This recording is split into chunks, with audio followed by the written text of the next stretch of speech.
when we were working, I had them all unmuted, but I muted them after we told them to stop. Dun, dun, dun, dun. So they can, okay, so you practiced on them, so they're going to be in October the 4th. Hey, Devin? Devin, test your mic.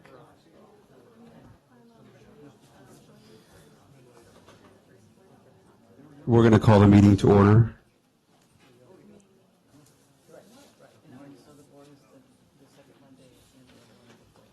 If we can all rise for the Pledge of Allegiance. Ready, salute. I pledge allegiance to the flag of the United States of America and to the republic for which it stands, one nation, under God, indivisible, with liberty and justice for all.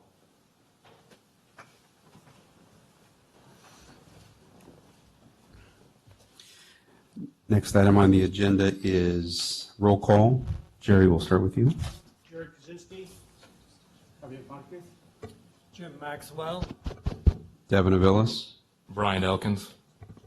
Bill Dietrich, Ben Pittman. Clay Dalton, Vicky Ortiz, Kevin Herman. Isa Lopez? Next item is public comment. The first 15 minutes of each regular session is set aside for members of the public to comment on any item within the jurisdiction of the committee, but not appearing on the agenda. For items appearing on the agenda, the public is invited to comment at the time the item is called for consideration by the committee.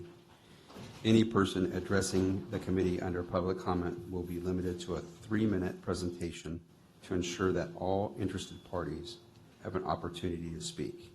Please submit any handouts to the recording secretary. Do we have any public comments? Seeing none, we will move on to item number 5, update on subbasins and calendar. Stephanie? Thank you, Mr. Chairman. Greg and I have been working on highlights of the GSP documents that we'd like to go through with you right now. This is the Madera Subbasin Joint GSP, and Greg is going to walk us through a PowerPoint presentation.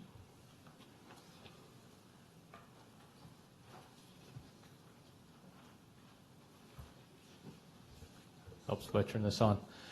All right, so as I think everybody now well realizes, there is a public draft of the joint GSP that has been released for public review and comment, and it is, we'll touch on where it's available, but we would encourage everybody to be taking a look at it and providing comments back, and Stephanie is already getting comments submitted on the current draft plan, so it's in process.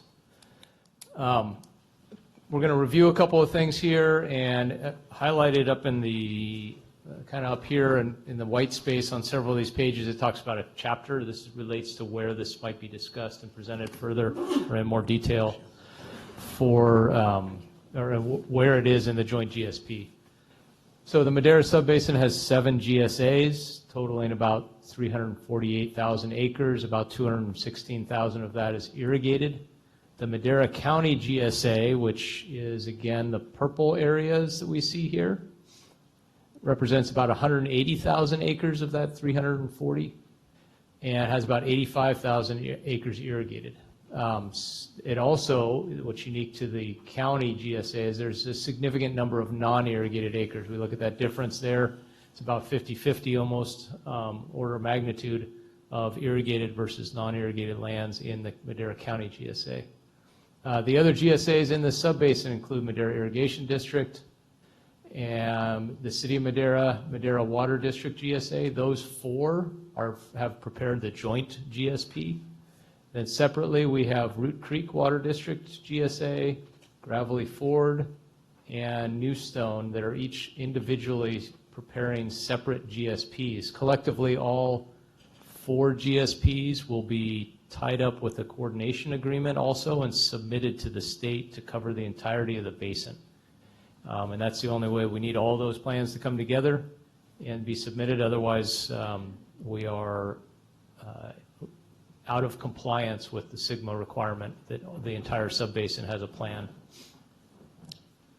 Part of this page gets cut off. So is there a way to okay, I'll just guess. Some of this information you guys have seen already, but I don't know if there's a way to shrink the presentation at all. You have to do it on that computer over there? Okay, so the consumptive use, also we refer to that as evapotranspiration of applied water, or ETAW. It's discussed in detail in Chapter 2, and there are several appendices, pages of appendices associated with that chapter that detail each of the GSA's specifics. Irrigated ag dominates the entire subbasin, but what's notable, and we've talked about this in prior AC meetings, is the significant shift in crop types, where 1989 is written here and 2015 acreage is over here. And you can see in the red the significant changes in several of these crop categories.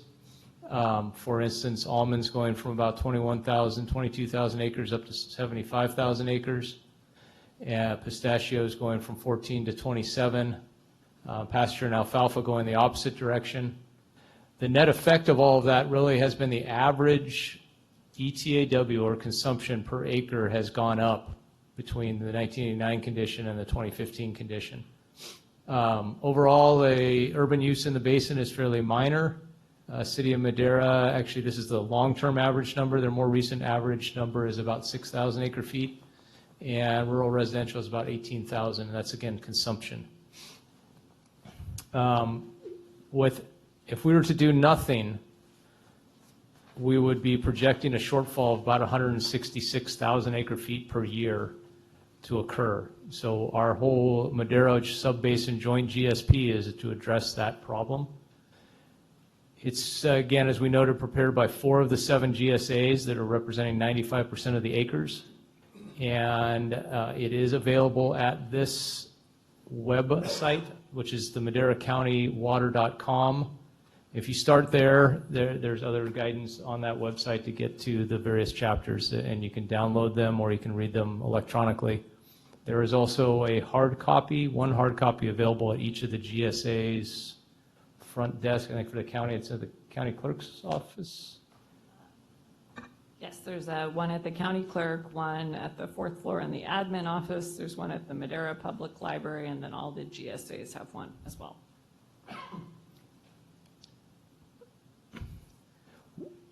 With the projects we intend to do that are described in the joint GSP, that overdraft that was projected gets addressed, and it's addressed primarily by a significant demand reduction, and also the addition of a lot of recharge projects, and try and capture and better utilize the fluctuating flows that come in different year types, and capture those and try and keep those within the basin.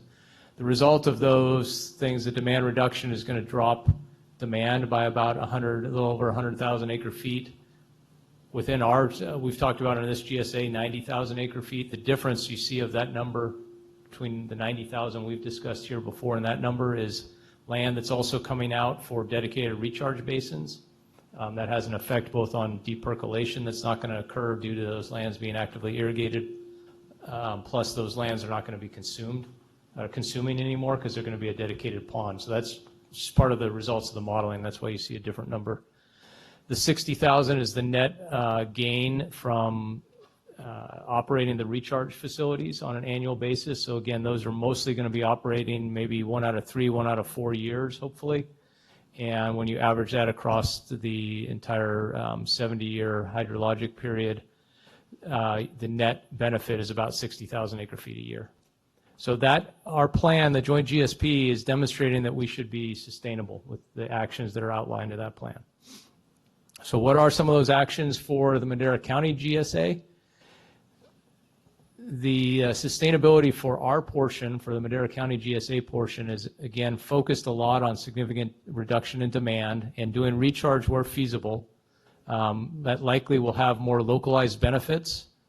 And there also is going to be a high cost and high impact to the county economy because we are having a significant reduction. The table to the left, you can see some of the activities. These recharge along the bypass, hoping that average estimated benefit of 10 to 15,000 acre feet a year.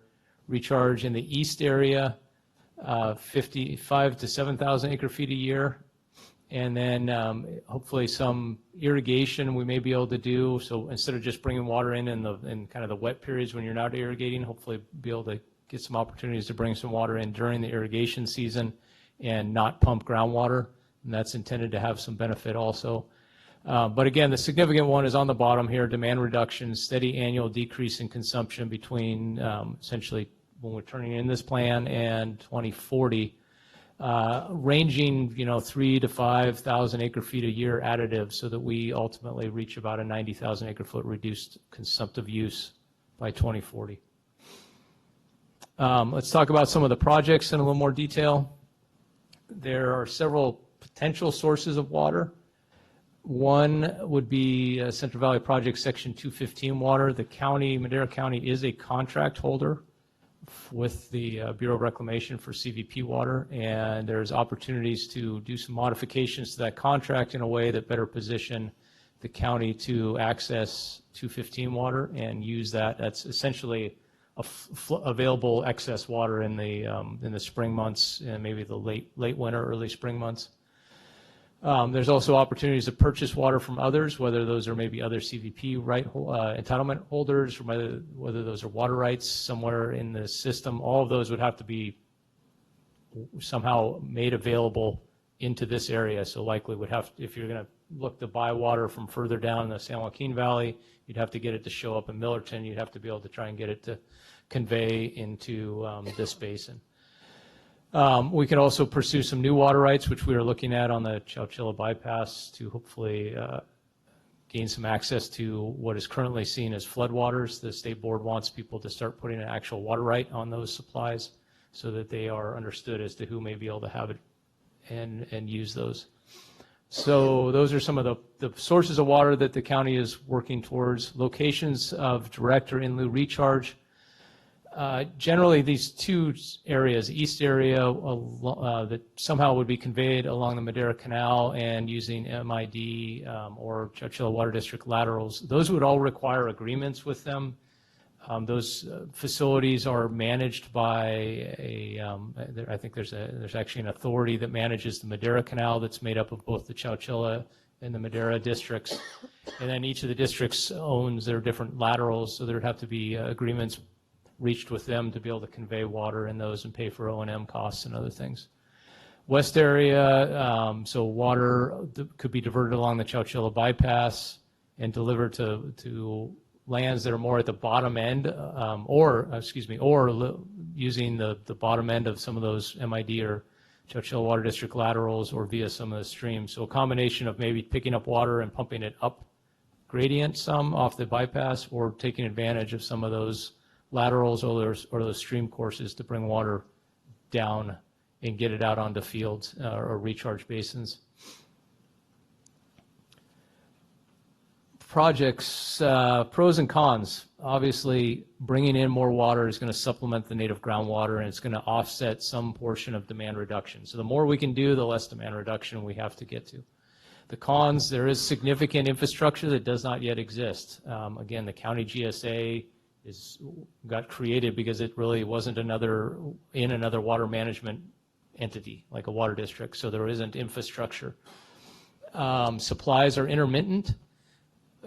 Last few years we've had several good wet years, but we had a whole string of drier years before that, and so trying to be able to build things that you can take water quickly and in large volumes, but you may not be using all the time, those are challenging to build the right kind of facilities for that. Benefits may be limited to certain areas in the GSAs. Obviously, if we're able to do recharge close to some of these sources, that's going to benefit those areas a little bit more than other areas, just from a hydrologic standpoint, and how we may look to share that benefit across the rest of the GSA starts to get into our other questions we've discussed about allocations and recharge credits and things like that. So now let's jump to the other subject, demand reduction.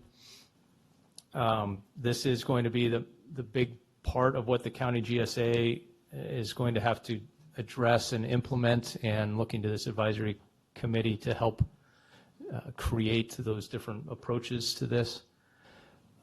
Just wanted to quote a couple of regulatory sections from the Groundwater Management Act requirements. And it says, if overdraft conditions are identified, the plan shall describe projects or management actions, including a quantification of demand reduction or other method for the mitigation of the overdraft. So we've said we are on an order of magnitude about 90,000 acre feet of what we're trying to reduce on consumptive use. So we're addressing that code section by putting that number out there.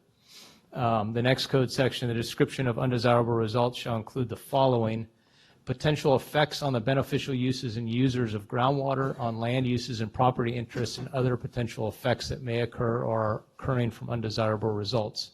The reason why this one is important is because we've tried to find, as we've talked before about this kind of glide path reduction in demand, is trying to recognize that there are beneficial uses and users of water.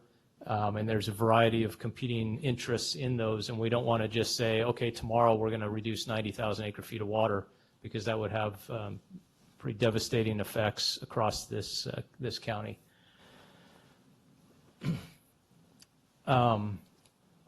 There's more about this written in Chapter 4 of the document.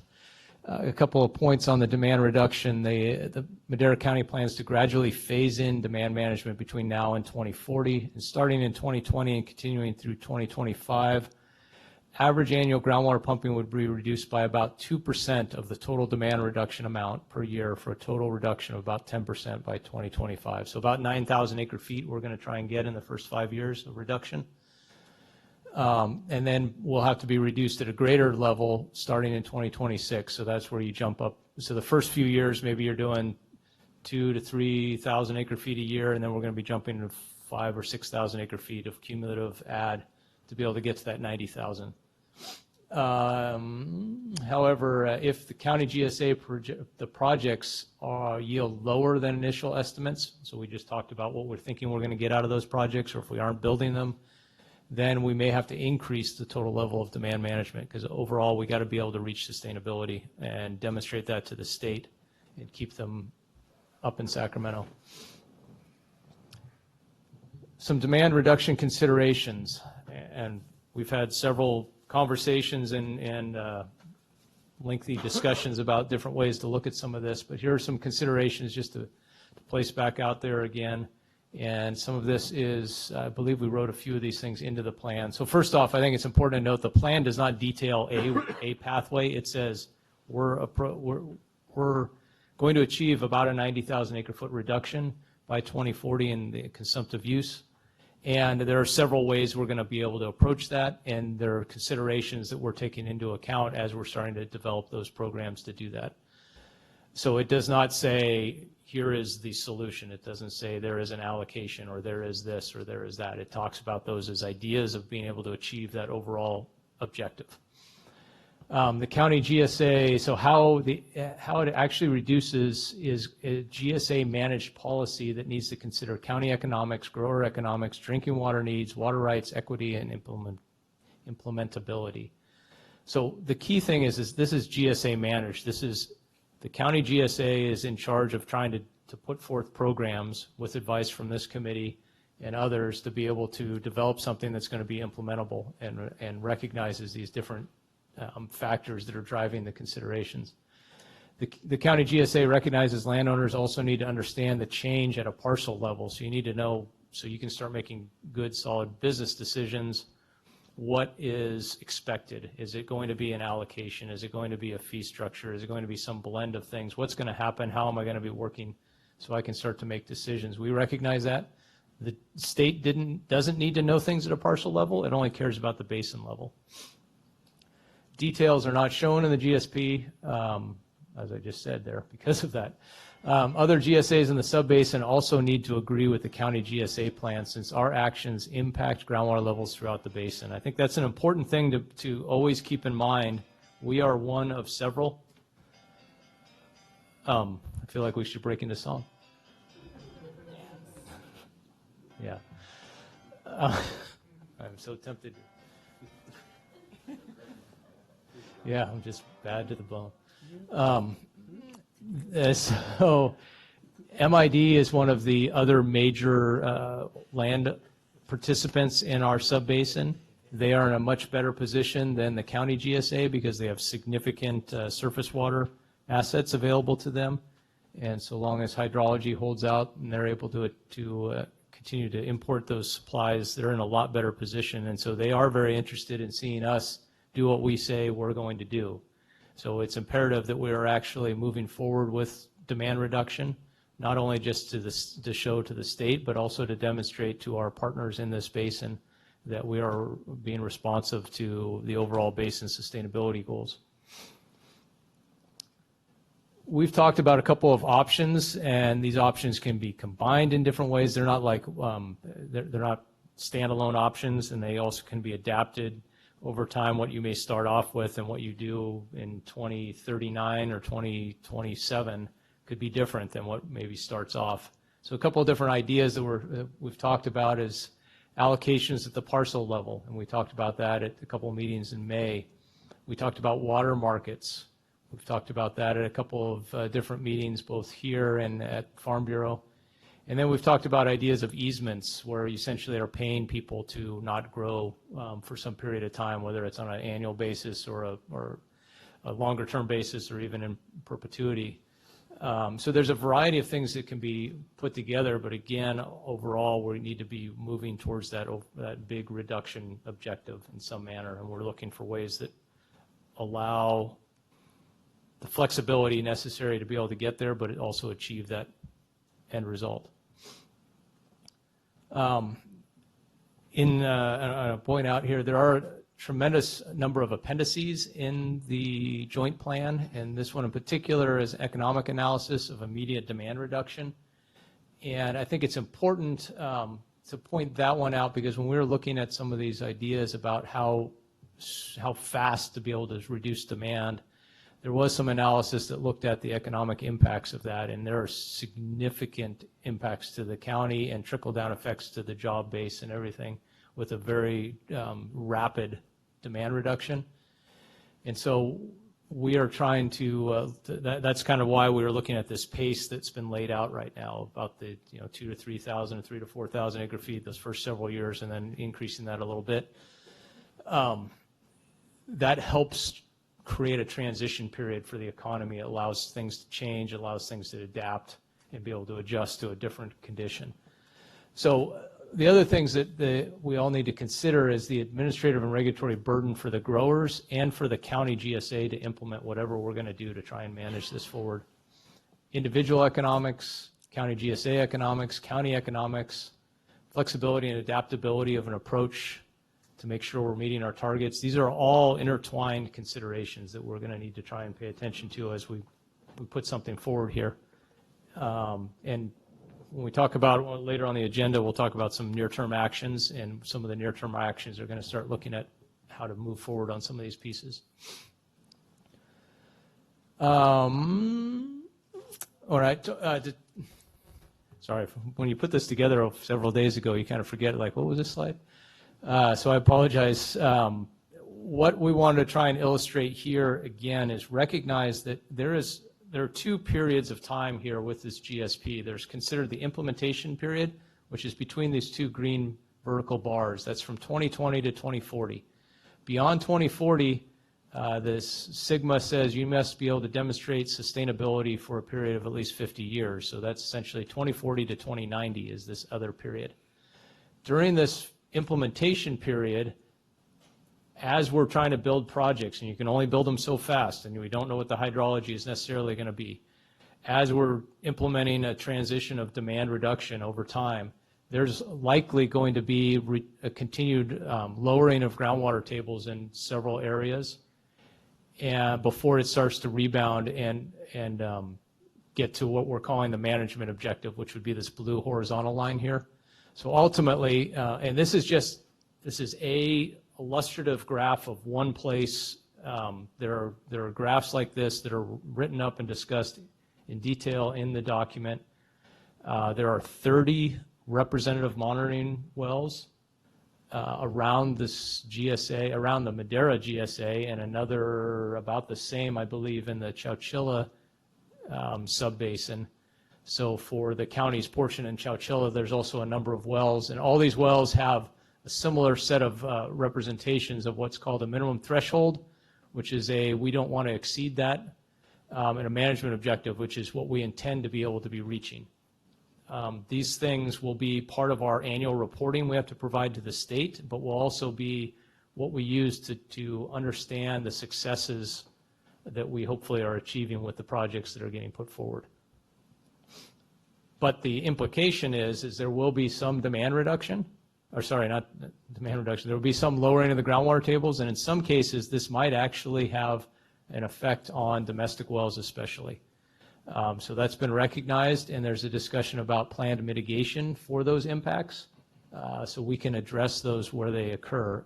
For each one of these graphs drafted or included in the plan, there's also an analysis of the domestic wells for the information that we actually were able to get, or the consultant was able to get from the state, for domestic wells that are within a few sections of that representative well, of what their top of perforation and their bottom depth actual elevations were, and those were plotted and understood. And in some cases, this anticipated lowering will get into and actually looks like it will cause impacts. Other places, those domestic wells are still low enough that they're perforated at a level that we don't expect to ever get to.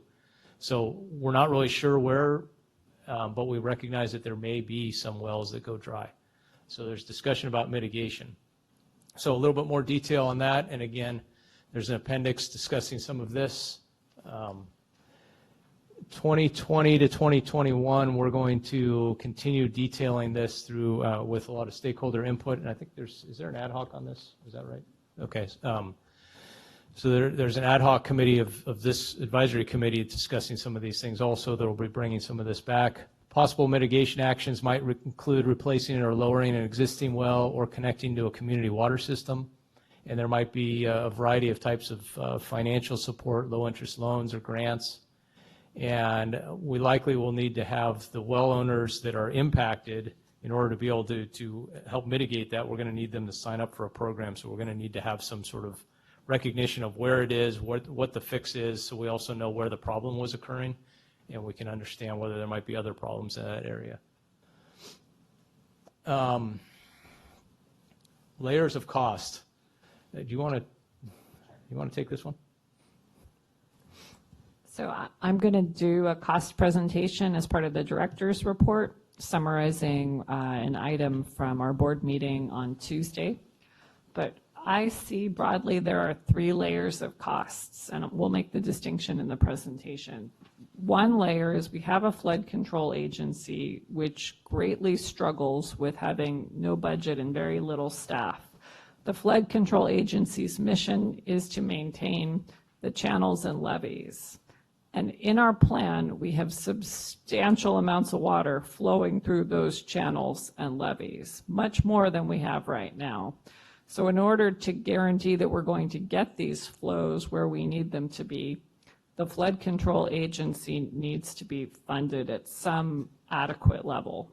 I will say there's another piece to this, which is that the state is about to step in because our levees are not compliant, and we've had failing report cards for the levees in terms of their maintenance for 5 years. So we've been placed on a critical list. So the flood control agency, in my mind, if we are using recharge with flood waters as one of our ways of navigating SGMA, the flood control agency is really the linchpin. So thinking of it as a layer cake, that's the bottom layer. Then we have a fee simply for running the agency and doing what the state requires. And I'll walk you through those required costs that we're now going to incur. And then there's the project fees. In order to build the infrastructure, we're going to have to assess some type of fee to the users who would benefit. And so we are not doing that at this point because we don't have the engineering studies that we would need in order to calculate the cost.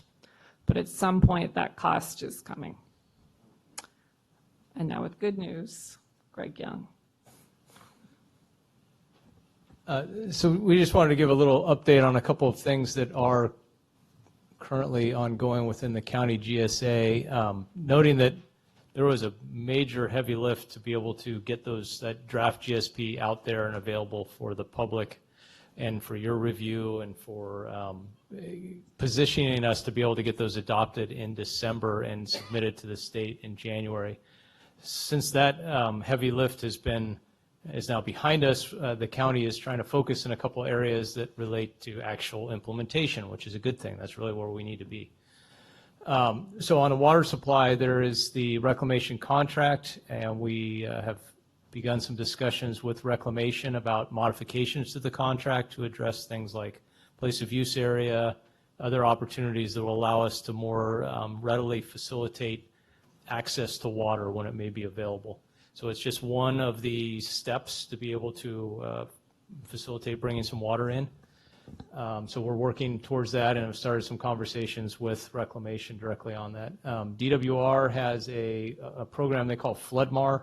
It's Flood Managed Aquifer Recharge is what that stands for. And the idea that what DWR has developed in this, and they've been doing research in various places around the state, is where you take winter water and you put it onto often permanent orchards or vineyard lands, then let it soak in onto those lands instead of building dedicated recharge basins.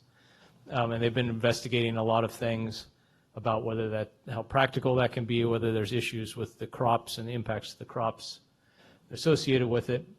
But more importantly is they have technical services available through their program, the DWR FloodMAR program, and potentially down the road funding opportunities. So we have started some dialogue with them to get them to recognize Madera County is very interested and is in need of these kinds of projects, and we think we have a lot of opportunities. So we're starting to talk to them about some of the technical assistance to identify the best places to put recharge and some other things like that. And hopefully that keeps us high on their radar for future funding. They'll maybe be like, oh yeah, we're already working with Madera on some projects, and so when we can put forward grant applications, maybe we can tailor them to be more successful. Monitoring, recording, and reporting. There's a couple of things being investigated there. One, satellite-based analysis for an ET baseline. Apparently the state has done some of this already as part of their California water plan, and we're seeing if we can get some analysis done specifically for our sub-basin or even just for the GSA area. And that would be useful to help us understand where things are today so we can kind of have a baseline from which to measure reductions from in a little bit more of an understandable basis there. Database RFP, that was actually is closed, and how many RFPs did the county receive for that? Four RFPs, and maybe you'll touch more on that in your director's report? Okay, we'll let Stephanie talk more about that later. GSA management and administration funding, which Stephanie will also talk a little bit more about. And then other implementation efforts, Water Smart Grant, which the county was successful in getting from Bureau of Reclamation, is going to help us investigate whether some sort of groundwater trading could work and what might be the rules that would have to be around that to make it successful if it were to be a method employed. And then also GSA implementation funding is forthcoming. So where does that leave us on this 5-year plan? Is that later in the agenda though? Yeah. So we can skip that one for now. So the big sheet everybody has, the 11 by 17 sheet, this is that, and we'll talk more about that later on the agenda. But there has been a 5-year plan that we have put together that kind of outlines a variety of things that to try and help show both for our own organization at the county GSA and for the other GSAs, these are the things we're going to be getting going on right away, and we do have an action plan. We aren't just throwing out fluff. This stuff is real, and we're going to get going on it. So that opens up for any discussion on that, on the joint GSP. That was really intended to kind of cover a little bit about what's in the joint GSP and put that flavor back down. We encourage everybody to look at it, get any comments in, and those will be considered and brought forward, hopefully for adoption in December by all the GSAs that are participating in that joint GSP. From there, we'll go to the committee and public comment, but just a reminder, because this is being streamed please, if you are speaking, speak into the microphone. So, any committee members have any comments? Bill? Yeah, I'll start. This is Bill Dietrich. I did hear no mention of a Prop 218 engineer's report on replacement water so that we could use that to set an extraction fee. So could you comment on where we're at in that thinking? Because that's kind of the direction where I really lean heavily. Sure. Well, the county GSA has essentially been funded by a grant from DWR that funds part of my time, part of Greg's time. And at this point, we're looking to do a fee for administration of the GSA, and that would allow us to hire an engineer to do that sort of work. But that we're not at the 218 point right now. Jerry? Yeah, Jerry Kaczynski. Had a question about those Chowchilla bypass flows and then applying for water rights. Are we going to be, meaning local, competing against downstream fighters for that same flow? First of all, I don't think your mic was on, so I'll repeat the question. I was asking about whether pursuing some water rights on the Chowchilla bypass would be in competition with others, both upstream and downstream, for water supplies that might be on that in that same water course, correct? So yes, there already are active applications for temporary urgency petitions. I shouldn't say applications. There have been temporary urgency petitions filed and granted in some cases for water supplies off of the Chowchilla. The temporary urgency petitions only last for 180 days, and the state board is adamant and always saying it is not precedential. And so you could maybe reapply and get it again the next year and the next year, but ultimately if you went to try and convert that to a water right, they want to see a lot more. So there are a few of those. Triangle T is pursuing one. Aliso Water District, I believe, just got one that I think maybe just expired. It was for January through the end of June or July period or something like that. And the county is also interested in seeing where we can try and piggyback and work together to get opportunities to get a water right for everybody that are along both of those basins. But there are some existing water rights on the bypass and even downstream. And one of the big things the state board keeps emphasizing is they would want to see what's called a water availability analysis, which is an assessment done to see if there is water available to issue a water right. And they would want to see a significant amount of water still maintained to the downstream portion of the San Joaquin River for various environmental conditions and needs. So they've talked about things like you can divert water up to 10% of the flow when it's at the 90% exceedance. What that means is if flows are on any particular day, like so you forecast to tomorrow and it's above 90% of the historic average, you could take 10% of that water. Those are the kind of limits now where there's a lot of discussion about trying to modify that because of the way the bypass operates, and it's not easy. That's why the TUPs work as a temporary solution to take advantage of opportunities to get some water. But there will be competition, and there will be a lot of downstream interests who will keep a close eye on making sure that water is still coming their way. Does that answer your question? Maybe not the way you wanted to hear it, but. Any other? Yes, ma'am. So can we go back to the slide where you showed the potential near-term groundwater impacts? Because I just had a point of clarification. Hey, Tatiana, can you put the slide presentation back up? Thanks.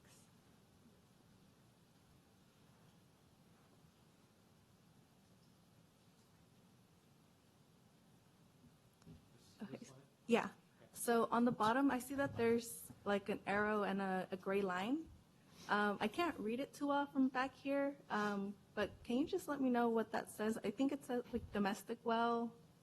So we're talking about this area right in here? Yeah, both So of those. in this particular example, and again, as I noted, this is one example and an illustrative example. What this says, and there's a similar line presented on all of them, this says domestic well average top of perforation equals 340. So what that is 340 feet. I believe this is below ground surface, right? Yeah, this is not mean sea level. So that 340 feet, sorry, not acre feet, 340 feet below ground surface is the average top of domestic well perforations for the wells that are basically like one section or so surrounding this particular location. The next arrow down says domestic well average depth. So the bottom of the well is, I believe that says 462, might be 482. So that says, and there could have been 30 wells in that area, or there could have been 3 wells in that area. And so these are some average numbers. And in some other cases, that gray line and that other arrow would actually, they both show up in here, and it would show this projection potentially going below those perforations. So in this case, the example would be, we don't expect it ever even get to touching the top of the existing perforated domestic wells, so there shouldn't ever be a problem here, but there might be in other places. So does that help explain what that tries to Yeah. represent? Yeah, it does. But I guess going further into it, I know you had also mentioned that there were going to be impacts to domestic wells. I was just wondering then if there was an analysis done to see how, like the probability of how many domestic wells would go dry. Yeah, there were some estimates, and I'm off the top of my head, I can't remember. I don't know if you remember the number. So I think it's in Appendix 3C, which is the domestic well mitigation. It is not as many as one might suspect. I think we're talking less than 200 or around 200 in the Madera subbasin over the implementation period. You know, I'm going to add a caveat to that, that the information that was available to use for domestic wells was what was registered at the state. And as we all know, some wells are not registered or are misregistered. Some wells that might be in that registration have already been abandoned or have been lowered or something, and so that may be a misrepresentation, which is why those considerations we need to understand what, we need to set up a program for when there are issues that we have a pathway to try and address those, because this is kind of it's a best understanding estimate and analysis, but the numbers will actually be what happens, right? Thank you. Stephanie, just one come back to you on that 200. You said within the implementation period. Is that through 2040? That the implementation period is 2020 to 2040. Okay, thank you. I just wanted to clarify that. Yes. Bill?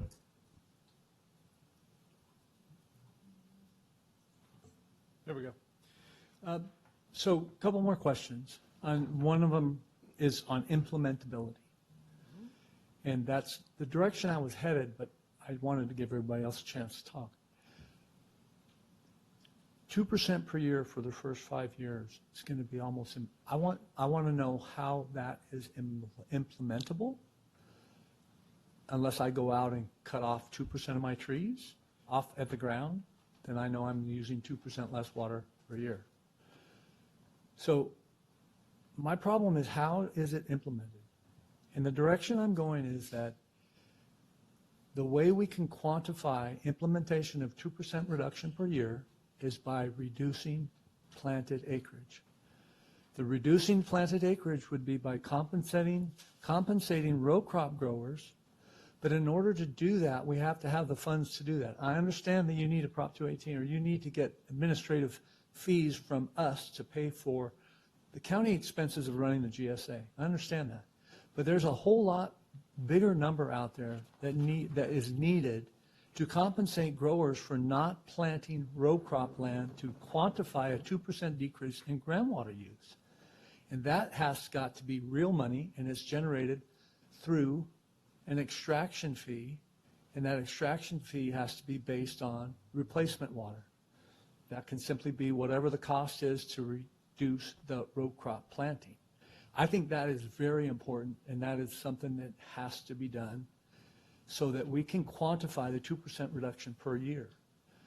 Meanwhile, that first 5 years is giving us a chance to see what kind of projects we can get started, and if any water can be generated, permits can be got off to get water out of the bypass. All of that will certainly be underway in 5 years, hopefully. But my push is that we need to have a large sum of money to compensate growers for not planting, which will quantify the 2% decrease. I don't see the other projects, the Water Smart and the water marketing, that is something that I've yet to understand why we need to invent the wheel there when we have other GSAs that are well underway to show us how that might or might not work. And I would take that first 5 years to watch and see how they go. And then the other comment I had was on the domestic wells and the water quality. How is our GSA and our mitigation of disadvantaged communities and domestic wells going to tie into water management zones, which is coming, if the state board will adopt the Central Valley Water Quality Control Board's Basin Plan Amendment, and hopefully they will adopt that this month. It's on the calendar. And then we have the whole water management zone to deal with, and providing safe drinking water for anybody whose water is not up to state standards of nitrates and other constituents. So those, and then of course, how that all ties together with the governor's $130 million a year to tie into water quality, and how that's going to be implemented and administered throughout how's it going to get down to the folks who really need it? And that's the question I have in my mind. So still, I haven't come off of my position. My thrust is quantifying the reduction, and I think the only way to quantify that reduction is to not plant, and the only way to not plant is to compensate the growers for not planting, and we got to generate money to do that. Thank you. Any other comments, Kevin? You mentioned 200 wells, in theory, domestic wells could go out of production. I'm just wondering, what's the gross on that? I mean, is it 200 out of 1,000 or 200 out of 5,000? Even if it's a ballpark number, just some sort of concept. So I don't think Greg or I remember that off the top of our head, but it is in Appendix 3C. There's a pretty substantial analysis of what that would be. I would just echo what Greg said, which is to say we're using DWR well completion reports. It's an incomplete data set, and David's engineering kind of talks to how they deal with incomplete data and putting in a buffer so that they're not over or underestimating. Any other committee member comments? Seeing none. Sorry, I was just handed a copy of part of that appendix that has, maybe I can answer a little bit of that. It doesn't answer out of how many, so I apologize, still don't have that. But in that analysis, the number of affected wells were recognized as 120 wells were impacted in the Madera subbasin. But because of the unknowns about whether they were truly recorded appropriately, whether we were missing some, that was just doubled. So the 240 was simply taking the estimated of 120 that were on record and doubling it. And so that's where the 200 comes from. But again, I'm not sure out of how many. Apologize. We can get that. Public comment. Do we have any public comment?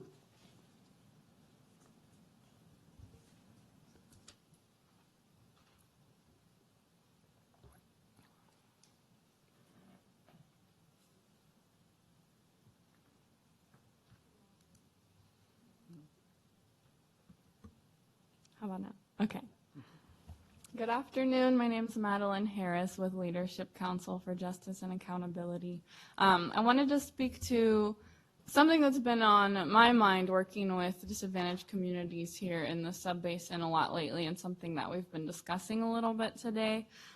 So as I understand it, the central reason that's been cited all along during this process for the implementation timeline that's been suggested for demand reduction is that, if it were to happen more quickly, there would be widespread economic impacts, which we all can agree is true, right? This is an area of the country and an area of the state where, agriculture is central to the economy. And so I wanted to ask, as far as I understand it, the only programs that have been discussed so far to address those impacts would be to pay growers for land retirement.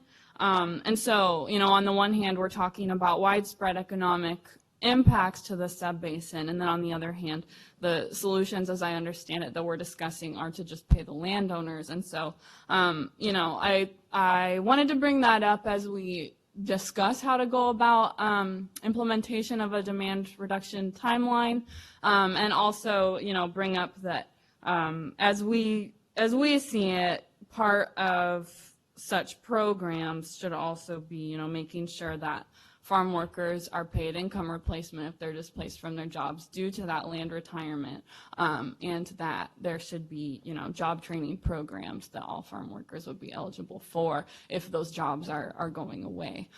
So that was something that I wanted to bring up for your consideration. And then, again, echo that, 200 wells going dry is, potentially 200 families that are without water, right? So that necessitates us looking at the demand reduction timeline that we're setting really critically, and figuring out a way that we can address those economic impacts in a way that truly is widespread and really does protect the human right to water. So thank you. Thank you, Madeline. Any other public comment? Seeing none, I just do have a couple questions.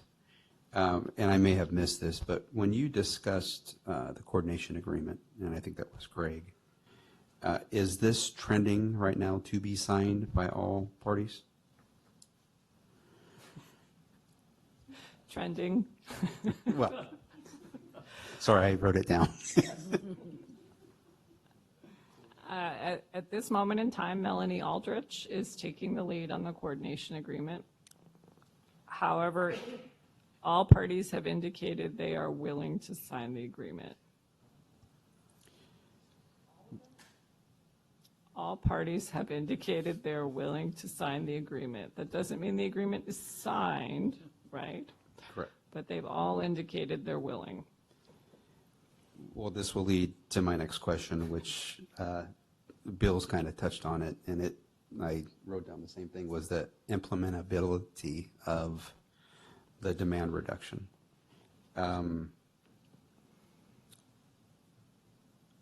We are shooting for 10%.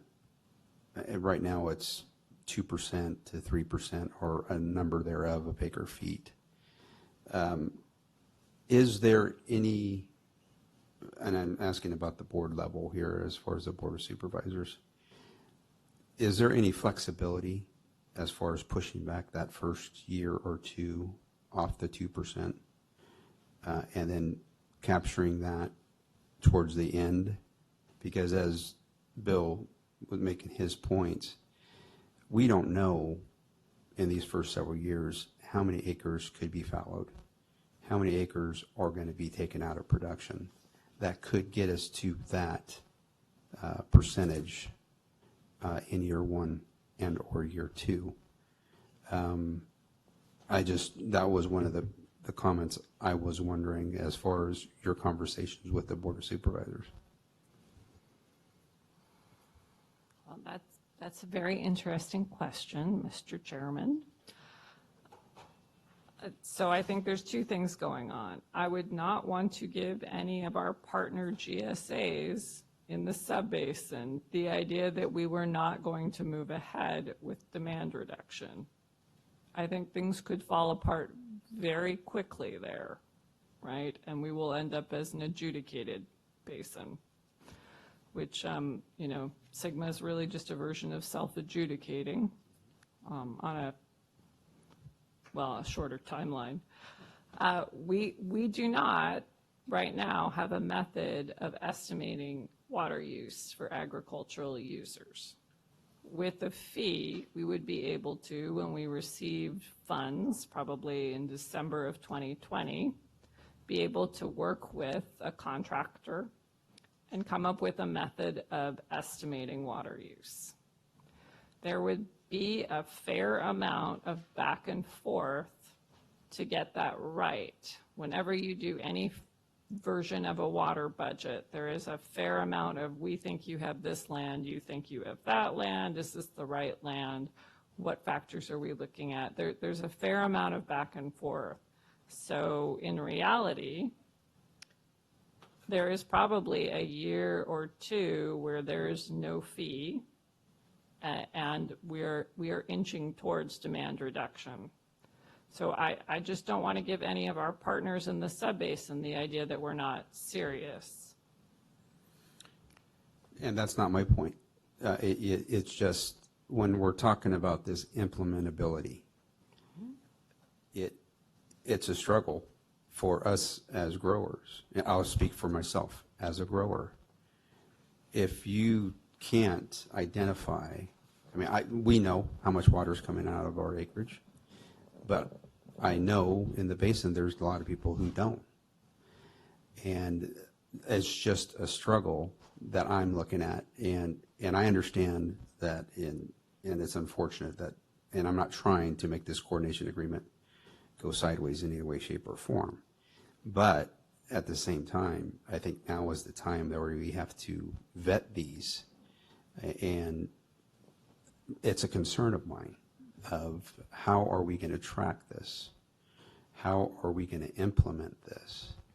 And I want us to be very cautious for everybody in this room. With that, that was just, I wanted to put that out there. Understood. And I see someone, Christina, public comment? I have a question. This is your question. Christina Beckstead, Madera County Farm Bureau. My understanding, and please correct me if I'm wrong, is within the first 5 years that the GSA as a whole needs to reduce by 10%. Correct. So if demand reduction is met by more than 10%, so let's say 15%, would that carry over into the next period and potentially reduce that 6% per year, which equates to 24%? Or how would that work? She's very optimistic. Yeah. I'm trying. It's a good question, and I think I want to bring it back to the required annual reporting to the state is going to be the GSA's indicating what all the groundwater levels are doing in relation to what we thought they would be doing, and that really starts to become our indicator more so than a true quantity. This is a plan, and we've estimated 90,000 acre feet of reduction at about 3,500 acre feet for a year for the first 5 years, gets us that first chunk. That is, it's an estimated number, and if the water levels are staying where we think they should be staying, with things starting to go, then we're going to take that as success. And that might mean the number is somewhere different, and it might be less, it might be more, maybe we're getting more gains quickly. But it also is driven by the actual hydrology. We might have really wet years or really dry years, and that's going to affect how we're looking at how much and how fast. And so the idea of, well, if we do a bunch early and then maybe we can take a break or kind of coast for a little bit, I don't know. It's about whether we can be able to demonstrate to the state and keep them out of our backyard that we are successfully moving towards sustainability. Okay. And I think we want as much flexibility as we possibly can for all of the different factors that are going to be impacted. Okay, so then my other question becomes, the reduction amount, so we'll say 10% the first 5 years is based on 2017 consumptive use numbers? Or is it based on 2015 numbers? 2017 2017. total consumptive use. So, I mean, you look at the total consumptive use number and you take about 10% of that, and it works out in an order of magnitude of about 3,500 acre feet a year in the Madera subbasin and about 1,500 acre feet a year in the Chowchilla subbasin. Say that again? Quicker? Say 35,000 Madera? 3,500 acre feet 3,500. additive a year in the Madera subbasin and about 1,500 acre feet in the Chowchilla subbasin of the county GSA Right. areas in those basins, right? And again, that's an estimate, that's kind of a plan, and if we find that we've done more in 1 year or less in 1 year and the water levels are in the range, first couple of years, it's going to be hard to see a lot of change. But if getting 2, 3, 4 years out as we're tracking what's happening and water levels are kind of where we're thinking they are, or maybe not getting even down as low as we thought they might, then maybe we say, okay, maybe we can kind of continue that path and we don't have to get faster or steeper. The inverse could also be true. So, because how water will be allocated hasn't yet been determined, could, the removal of, let's say, 1,000 acres of orchard potentially meet that requirement? Or come close to it, I should say? If You we were had to- 2.4, you're looking at 2,400 acre feet. Right, yeah, I mean, if you do you could just simply say, look, if our first couple of years, we're shooting for 3,500 acre feet of reduction, consumptive use reduction in the Madera subbasin, and run a 2.5 acre foot average number of whatever crop. I think almonds are generally a little higher than that. Some of the other crops are a little lower. Then just do some calculations and we say that's about that many acres we need to try and grab in each of those years. And it's additive. It's not like we just do it this year and then we'll do another same amount next year. It has to keep increasing. But I think you're on the right order of magnitude, 1,000, couple thousand acres. And we keep incrementally adding that in some manner, whether that's through easement programs, whether it's through allocation and other business decisions, or exactly how. So how long do you anticipate it'll take for there to be determined how consumptive use will be calculated based on, will it be a general number over everything? Will it be by crop? I mean, I know that was briefly touched on, but will that be once we hit 2020 and the plan's implemented, or is there an attempt to get that resolved before plan submission? I'm not sure if I understand what the question. So we've talked about allocations. So there's, the 0.5 divided amongst all of land, right? But then then there was also the discussion of, well, we divide it up based on historic crop use or based on crop, right? Just not even historic, just crop type. So if you've got trees, you're going to get X amount. If you've got vines, you got X amount. If you got a row crop, you're getting X amount. Do we know how long it's going to take to determine what path you decide on for allocation purposes? Will that be done before plan submission or after? So, does that make sense? Am I not making sense? No, you make sense. Okay. You always make sense. Not always. So know. Greg had the water code up there for what is required to go in the plan, which is a quantification Right. of the demand reduction. And so that is what is going in the plan. Okay. If we put greater detail, we are going to be held to that. So because we are not obligated to put that in the plan, I don't think it should go in the plan. Well, I'm not saying it's going in the plan. I'm just saying at what point will it be determined? Probably in the next 6 months. Okay. Thank you. And I think, again, you keep indicating that when will the allocation be figured out, but there may be other pathways too without necessarily implementing an allocation to get the same end result. Okay. So, Thank you. Ralph? Okay, I had a couple questions too. The coordinating agreement you got with the other GSAs, and they're talking about agreeing to a demand reduction. How are they talking about doing that? Are they talking about doing that by cutting everybody back?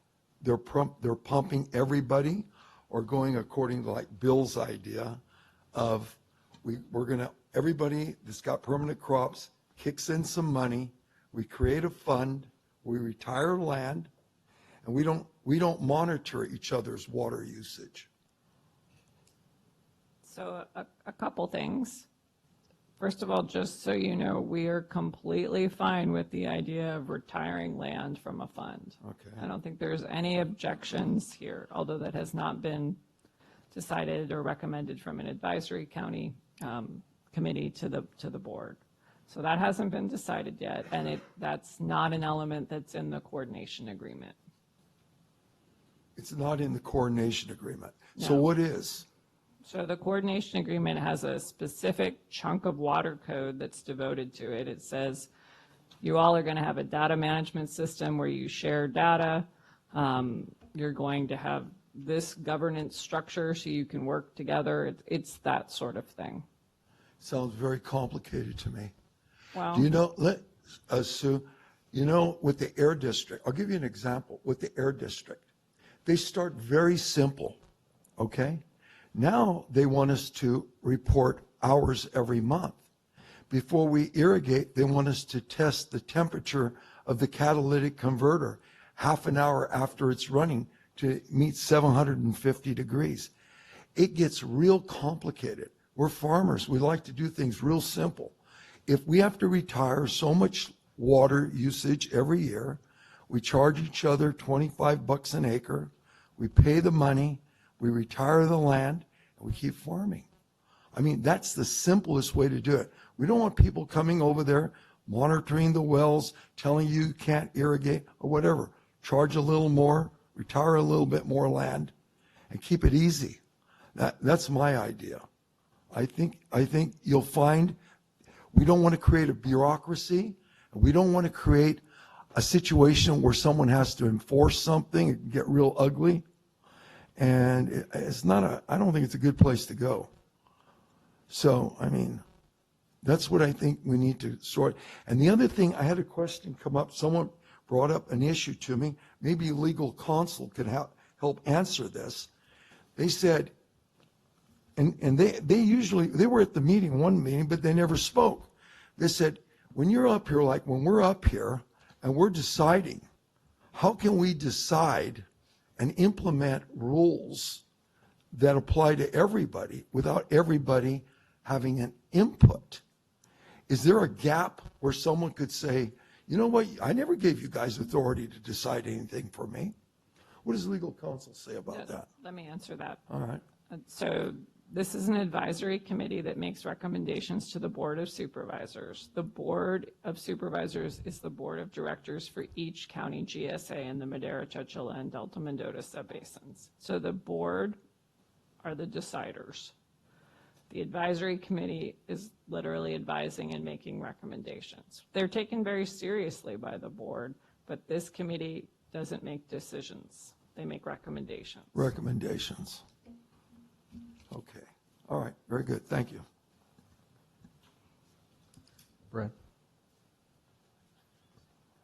Hello, good afternoon. I wanted to just add some detail to some of the comments that Mr. Dietrich made, and Ralph as well. I was recently at a Merced Subbasin GSP meeting, and Cal Poly's ITRC did a presentation on a satellite imagery crop demand program that they currently use in Pixley ID and Lower Tule ID for $40,000 a year. They estimate a monthly crop demand, and they you subtract out your surface water deliveries, which I guess is pretty smooth, and then you have your groundwater use, and that's how they charge a groundwater fee. Farmers put in a fund to retire land, exactly what you've been talking about. I highly recommend that this GSA not go down the road of allocation. I think allocation in water markets is pretty cumbersome and many unknowns for our economy. But I do like the idea of a groundwater fee, pumping fee based on crop demand, with no meters. It knows exactly how much. Essentially, anything you're applying from a meter over crop demand is going back to the aquifer anyway. So the crop demand is the appropriate means, and it's accurate down to the parcel level. Thank you. Thank you. We'll come back to the committee for any other additional comments from the committee? Otherwise, we're going to move on for the sake of Bill. Yeah, just one more comment, and I don't want this to be too direct, but Christina, don't use the word allocation. That is just, in my eyes, yeah, there are some GSAs that have the word allocation in their plan. They have different source, they have completely different resources and different hydrology. In our case, I believe that the only way to manage our GSA is through that has been just outlined so eloquently. So I just want to caution anyone for the Madera County GSA to use the word allocation. I think it's a dirty word, and it'd be very, very difficult to implement on a parcel-by-parcel basis. Bill, I don't disagree with you. It's just, we have that 2.4 number, or whatever it is now, 1.9, that's hanging out there, and I don't know what to call that. So if that's the number, that gives me a better word to use in determining what demand reduction looks like. Demand reduction will be quantified by fallowing land, and the growers will be justly compensated.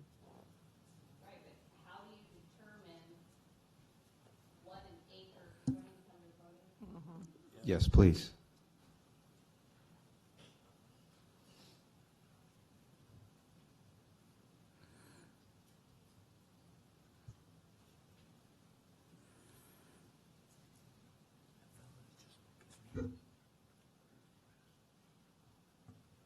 Christina, Brad just outlined how we determine demand, and that's, I understand that, but how do you calculate? My question is, what is the word that I use to calculate what the equivalent is of 1,000 acre feet being fallowed? You're using satellite imagery, but how do you determine? Is it because of you're no longer pumping 2.4 on that, or because you're no longer pumping 1.5? What you're do no I longer call that pumping the number? crop demand on that land that's being followed.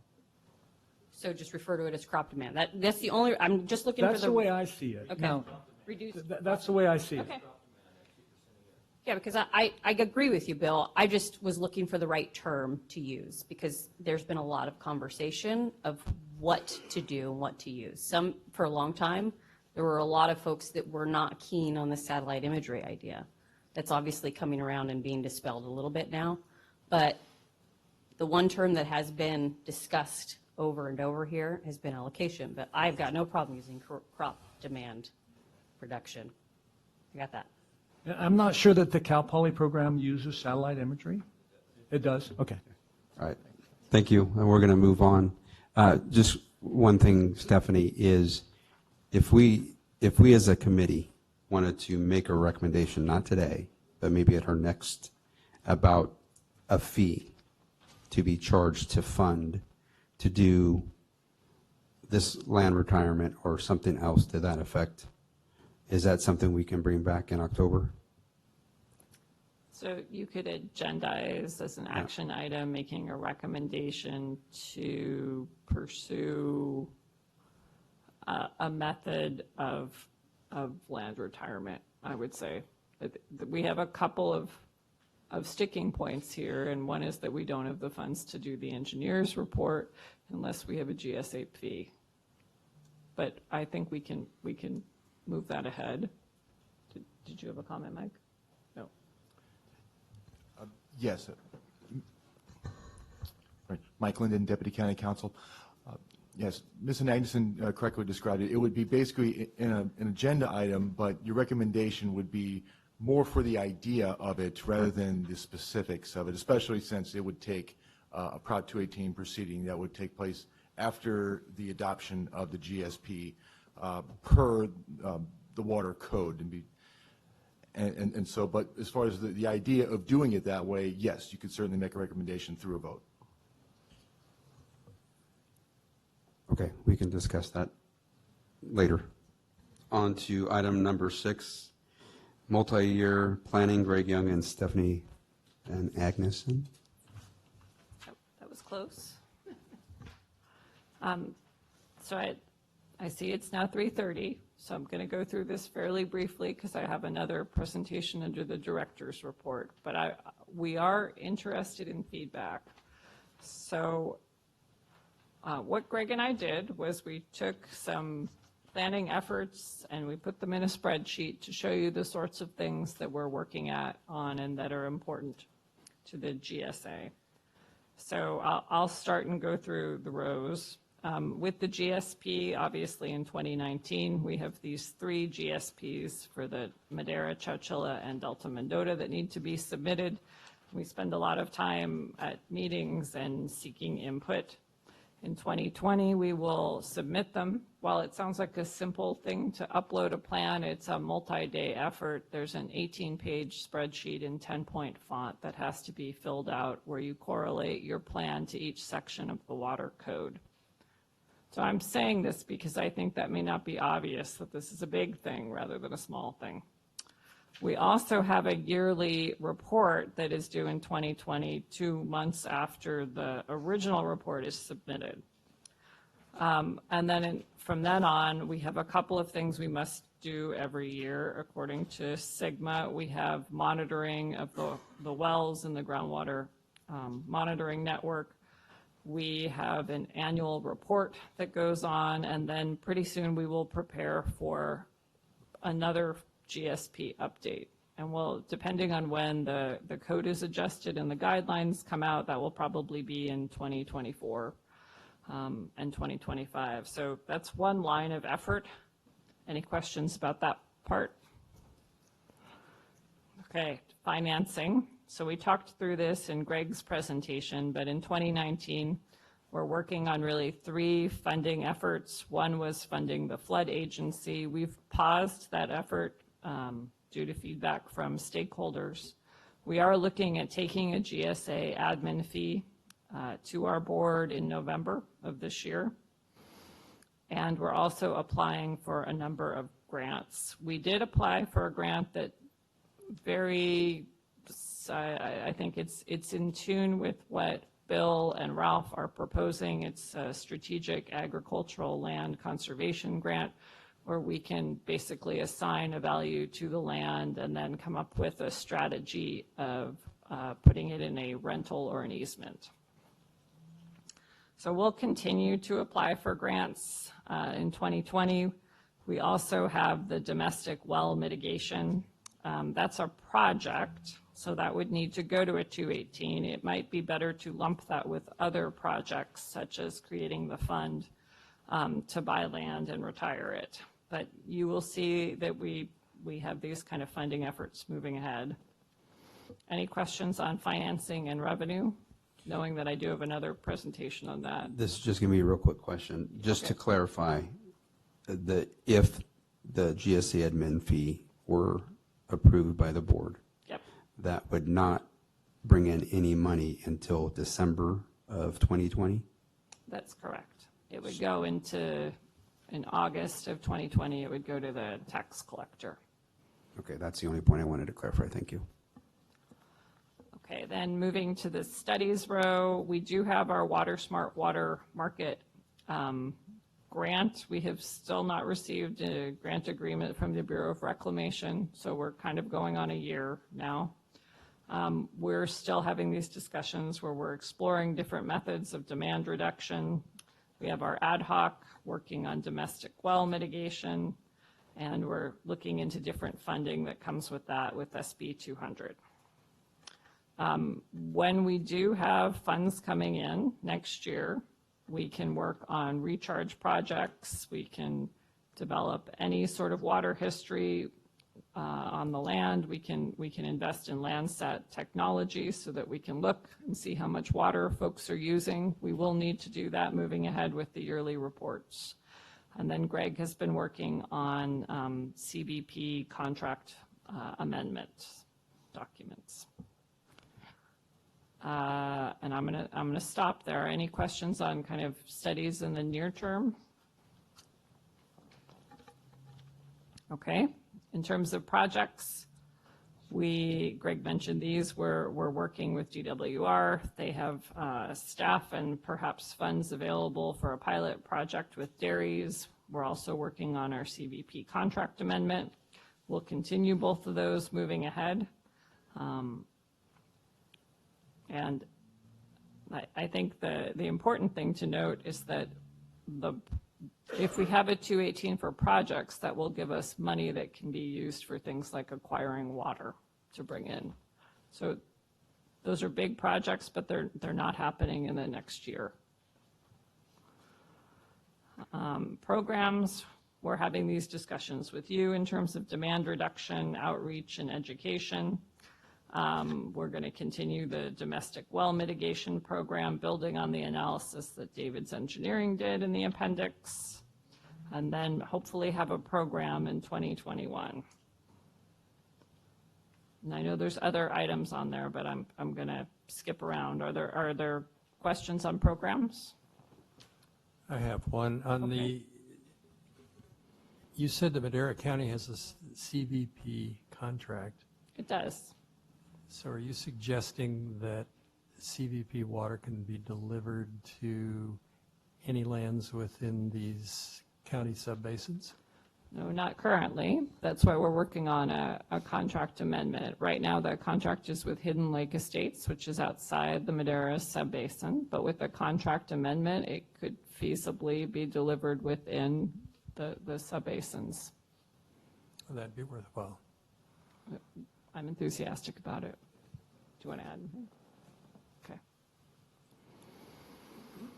Okay, then we have demand reduction, and we're not going to use that word which was referred to as a dirty word. So, you know, Greg has kind of pieced out the amount of water, and we can think of it as acreage. We would be glad to do those calculations and see what that looks like, if that's a more helpful way to look at that. But we have essentially incremental demand reduction over the next 20 years with the 2% a year for the first 5 years. I do know that 2% at the end of 2020 is probably not easily measurable from noise within data. However, 4% kind of is, and 6% certainly is. So I think there is some flexibility there, but I don't want to give anyone the impression that we won't do something.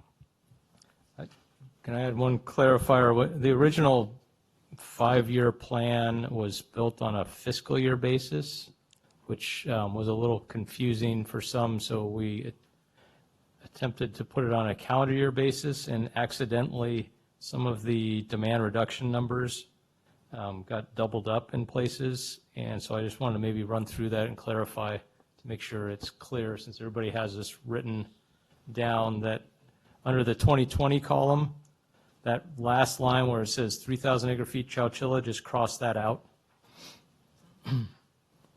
The 2021 condition is, as stated, 7,000 for Madera, and it should be 3,000 for Chowchilla, so essentially 1,500 acre feet more for Chowchilla.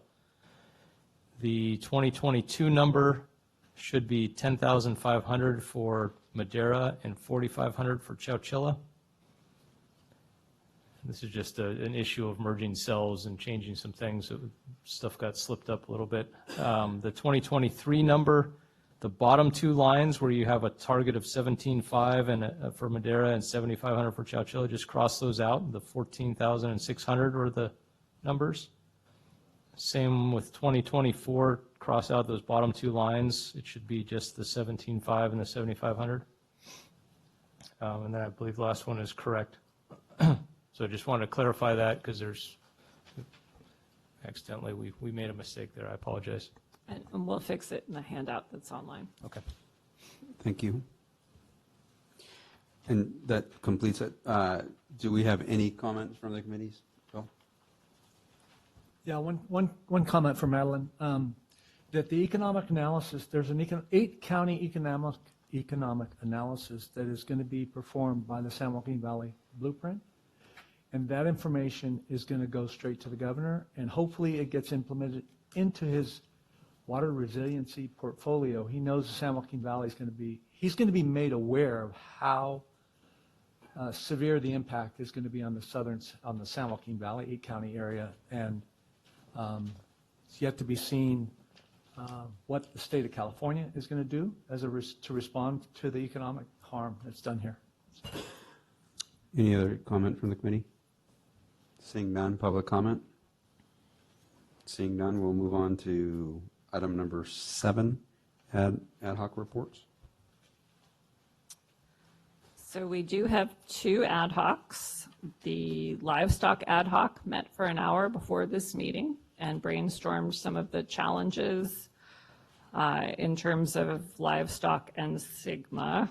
We are going to meet again right before the next meeting of this advisory committee, so we'll meet at 12:30 on October 3rd. And Ben Pittman was appointed chair. Congratulations. Thank you. The domestic well mitigation ad hoc has not had a chance to meet. However, they are all here this time, so I would suggest that before leaving, Bill and Javier and Vicky chat and find a date that works. If you let me know, I can send something to the listserv here. Any comment from the committee? Public comment? We'll move on. Director's report number 8. Great. I have the presentation.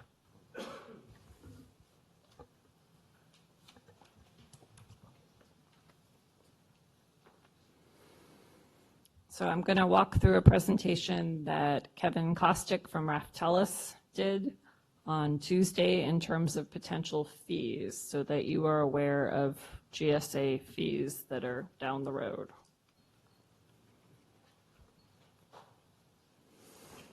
Okay, we'll go over these items briefly: objectives, schedule, the authority to do a fee, the approaches, policy objectives discussed with our Board of Supervisors, and next steps.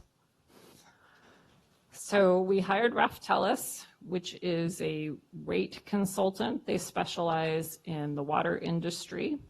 They're helping us and other GSAs with developing a budget. They're also walking us through policy and pricing objectives of the fee and looking at structures and fee design. They will create a study report that we can submit with the GSP and that becomes part of the administrative record. They're also doing workshops with the GSA board, which is our Board of Supervisors. So we had one on Tuesday. We'll have another October 1st if you'd like to attend or watch online. They'll also support our outreach efforts to talk about the fee.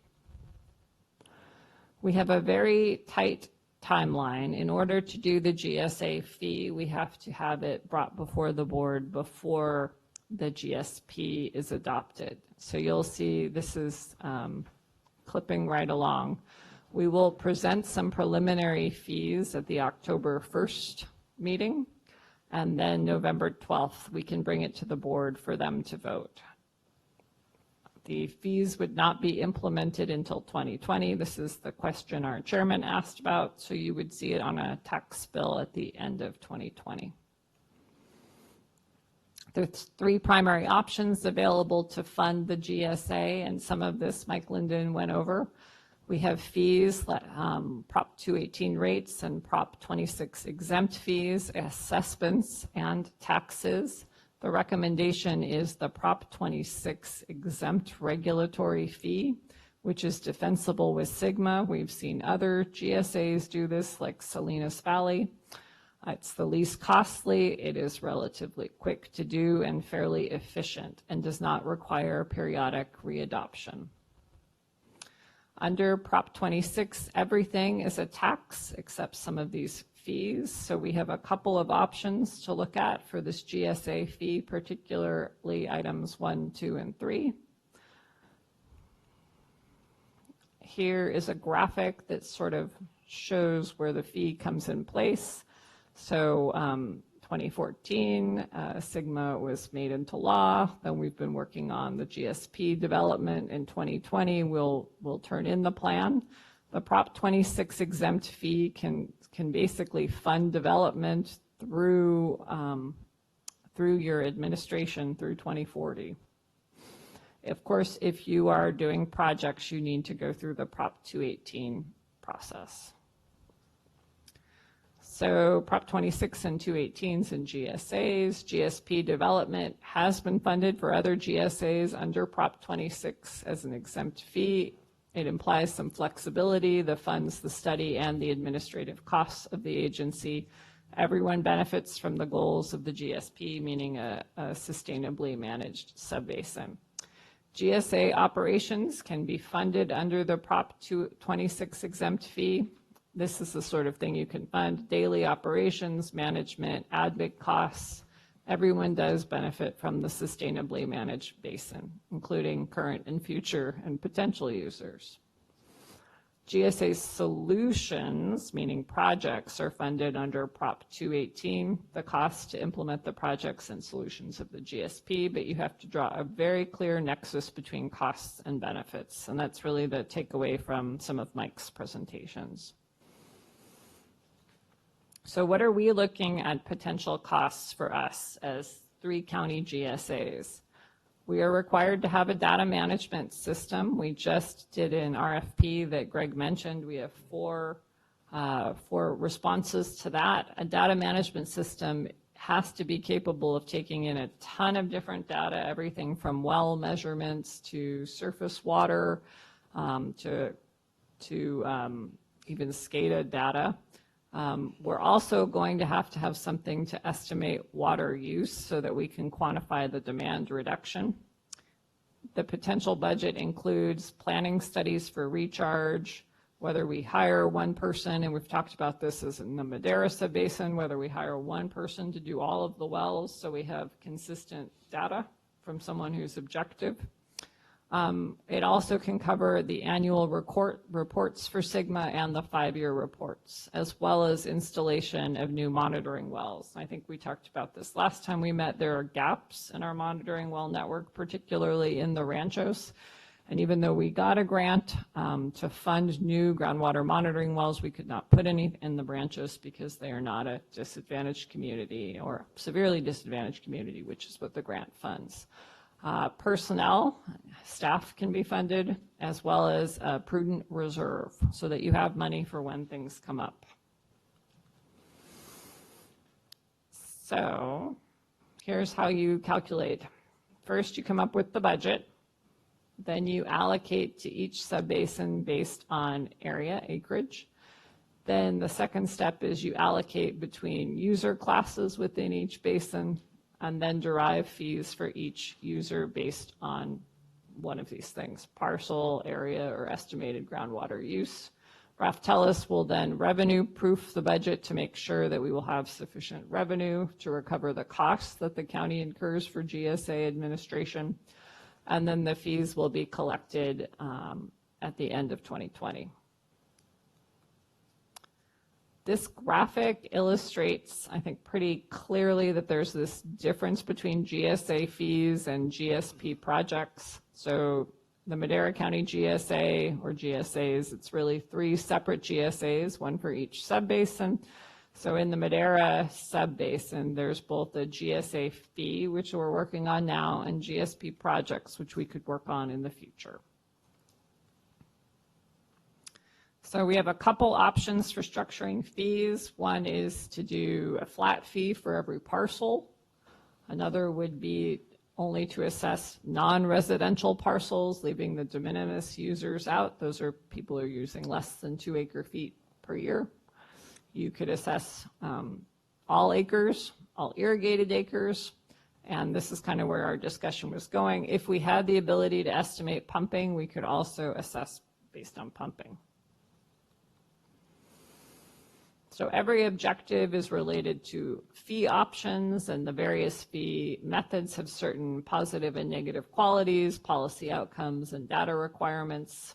Objectives are frequently in conflict, and there's trade-offs. For example, you may want something to be very fair and have equity, but that may end up being very complicated, in which case no one understands it, right? So you have to balance your objectives. You also may have objectives that overlap, like equity and fairness and affordability. So what we did is we went to the board and we talked to them about how to balance objectives. Oh, that's very satisfying. It balances. If only it were that easy. So we walked them through 4 policy objectives: administration, equity, financial stability, and affordability.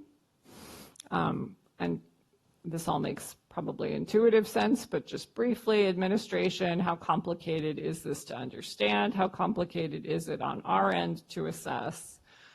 Equity, is everybody in the subbasin sharing equally or just irrigated acres sharing? How do you figure that out?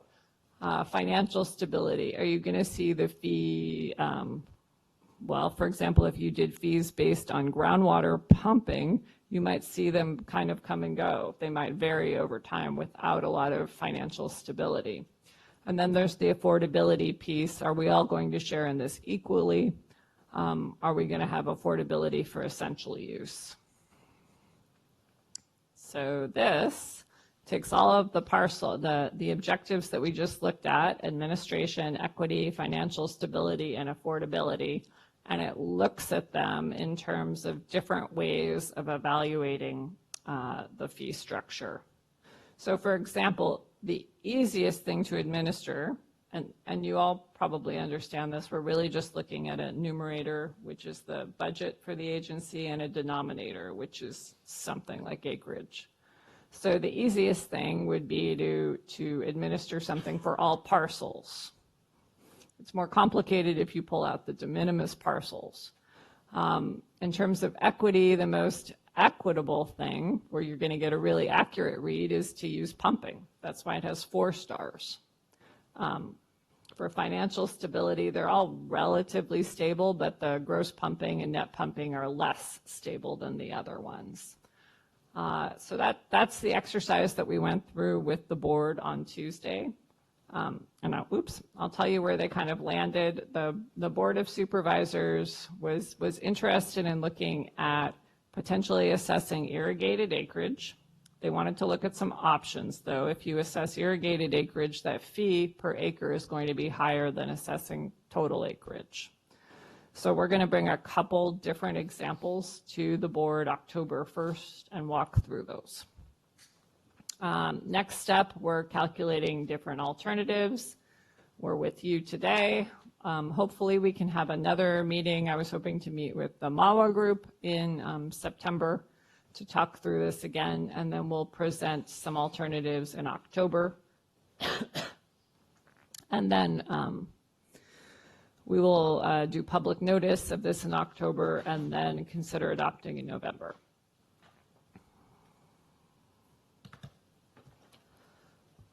Thank you, Stephanie. Does the committee have any questions or comments? Seeing none, any public comment? Ralph? I'd like to know if Ralph, come on. Thank you. So have they come up with a number, with all this, you probably paid these guys to come up with this. Did they come up with a general number that other GSAs are charging? Do you have a kind of an idea of what other people are doing? Yeah, I mean, I think the McMullen GSA is somewhere in the $15 to $20 an acre. 19. Thank you. That's a year? Yes, that's per year per acre. And that's about what we were thinking of doing to retire land. $25, what was it? $25 an acre a year, or was it 50? I can't remember. Huh? Something like that. Seems pretty expensive. Seems pretty expensive. Okay. 6? That seems better. Okay. It includes different things, though. It's not after that. Additional public comment? Yes, sir.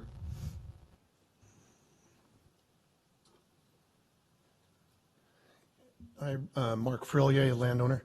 I realize this might be part of the whole thing, but don't lose sight of making something volitional, particularly with landowners and farmers and so forth. We're setting a lot of guidelines. We're right up there setting fees real fast. if we can establish, for instance, we need 3,500 acre feet saved, there are people that would sign up to save that.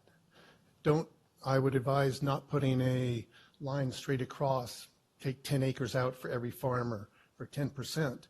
What we should establish is more of what do we need and how to get there. And if you make it volitional, if one farmer says, I'll do 50% of my land, then let's go that way. Rather than we're so fast to see how many acres, how many numbers, how many dollars, just like we're doing now. And I realize that's the easy way to do it. But there's so many of these programs I think could be fulfilled if we make it volitional or voluntary. Very much like the FSA programs and everything else. Okay. Thank you. Any additional public comment? Seeing none, we will, sorry.